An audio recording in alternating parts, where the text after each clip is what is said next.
नमस्कार मित्रों, मैं हमारे चैनल साहित्य सागर में आपका स्वागत करती हूँ। आज मैं भगवान शिव के चतुर्थ ओंकारेश्वर ज्योतिर्लिंग और पंचम केदारेश्वर ज्योतिर्लिंग की कथा आपको सुनाऊंगी। अगर आपको चैनल पसंद आए तो लाइक व सब्सक्राइब करें।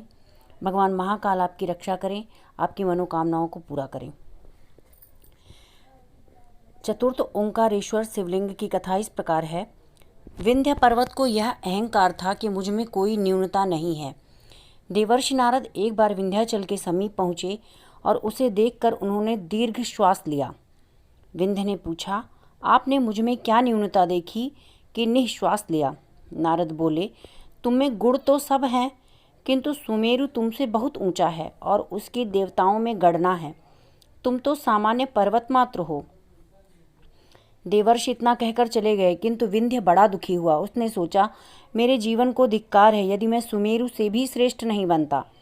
शिवोपासना का निश्चय करके अपने आधि दैवत रूप से मानधाता द्वीप में जाकर नर्मदा के उस मध्य द्वीप में उसने पार्थिव लिंग की स्थापना की और आराधना करने लगा।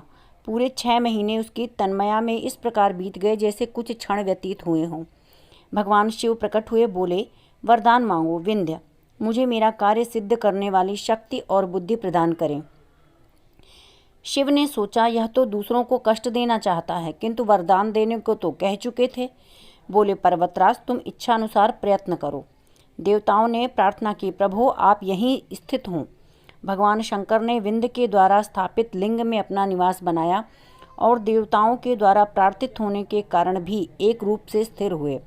इस प्रकार वहाँ पार्थिव लिंग अमलेश्वर परमेश्वर तथा दिव्य लिंग ओंकारेश्वर हुआ। ये दोनों अभिन्न माने गए हैं।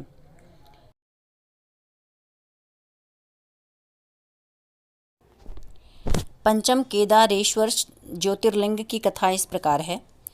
धर्म की पत्नी मूर्ति से भगवान नर नारायण ने अवतार ग्रहण किया। वे दोनों बद्रिकाश्रम में जाकर तपस्या करने लगे। उनकी यह तपस्या कल्प पर्यंत चलने वाली है। दोनों की प्रार्थना से भगवान शिव वहाँ पार्थिव लिंग में विराजित थे। उनका पूजन करते हुए दीर्घ काल व्यतीत हो गया। एक बार प्रसन्न होकर शिव ने उनसे वरदान मांगने को कहा। नर नारायण ने प्रार्थना की, हे प्रभो, यदि आप प्रसन्न हैं तो यहाँ अपने स्वरूप से हमारी पूजा के लिए स्थित हो जाएं। तब से महेश्वर वहाँ ज्योतिर्लिंग में स्थित हुए। उन्हें केदारनाथ कहा जाता है। जब पांडव इस क्षेत्र में पहुँचे, भगवान शिव ने यहाँ महिष रूप का धारण किया और लीलापूर्वक भागे। भीमसेन ने दौड़कर उनकी पूंछ पकड़ ली। इससे महिष ने अपना सिर नीचा कर लिया। इसी महिष के पृष्ठ रूप से केदारेश्वर लिंग है। महिष का सिरोभाग नेपाल में प्रकट हुआ, जिसे पशुपति नाथ कहते हैं। पांडवों ने यहाँ केदारेश्वर का पूजन किया। यह कथा शिव पुराण में पाई जाती है। इसके अतिरिक्त अन्य 2 कथाएं और भी हैं। एक कथा के अनुसार स्वयंभू मनवंतर के प्रारंभ में दैत्य हिरणाक्ष तपस्या के कारण दुर्जय हो गया था। वह महाबलशाली, पराक्रमी, तेजस्वी दूसरे दैत्यों को साथ लेकर स्वर्ग पर अधिकार करने जब चला, देवता उसका सामना नहीं कर सके। उनको उसने स्वर्ग से निकाल दिया, क्योंकि तपस्या करके ब्रह्मा से उसने वरदान मांगा ही था, केवल चतुष्पाद से मेरी मृत्यु हो। चतुष्पाद यानी 4 पैरों वाला। स्वर्ग से निर्वासित इंद्रादि देवता गंगा द्वार से आगे केदार क्षेत्र में तपस्या करने लगे। उनके तप से संतुष्ट होकर रुद्र ने महिष रूप धारण किया। वे पृथ्वी तल से ही वहां प्रकट हुए। इंद्र से उन्होंने कहा, सुरश्रेष्ठ, शीघ्र कहो, मैं इस रूप से किन किन दैत्यों को विदीर्ण कर डालूं। केदारयामी। रुद्र के यह कहने से उनका नाम केदारेश पड़ गया।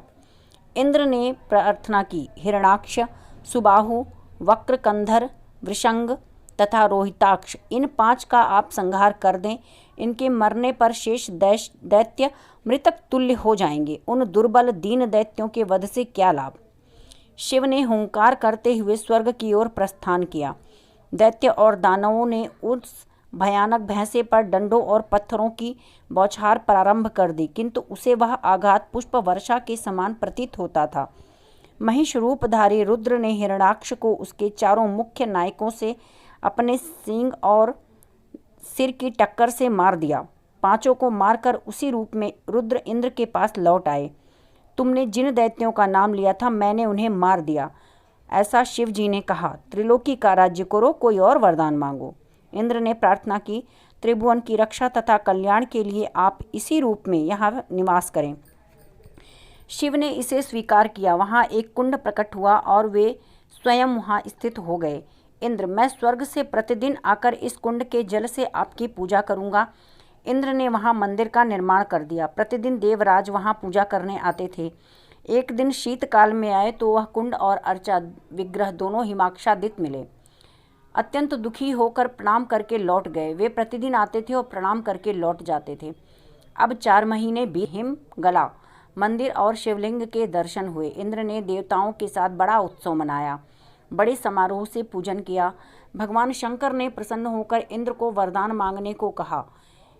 इंद्र, यह स्थान वृश्चिक संक्रांति से कुंभ संक्रांति तक मेरे लिए भी अगम्य हो जाता है, अतः इन 4 महीनों में आप इसी रूप में अन्यत्र कहीं निवास करें। भगवान शिव ने कहा, अनर्त देश में हाटकेश्वर क्षेत्र है, मैं वहाँ इन 4 महीनों में निवास करूँगा। इंद्र ने वहाँ भी मंदिर बना दिया। 4 महीने शीतकाल में भगवान केदार वहाँ निवास करते हैं।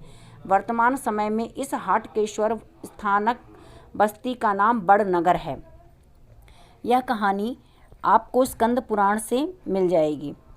तृतीय कथा है, उमा के साथ भगवान महेश्वर बद्रिकाश्रम में उसी गुफा मंदिर में निवास करते थे जहाँ की श्री बद्रीनाथ विराजमान है। एक दिन उमा महेश्वर अलकनंदा के किनारे निकले तो वहाँ एक बहुत छोटा शिशु भूमि में पड़ा रुदन करता दिख पड़ा।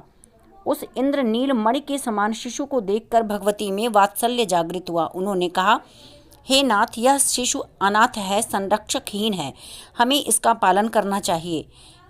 भगवान भोलेनाथ बोले, तुम इसकी चिंता मत करो, यह सबका पालन करता है।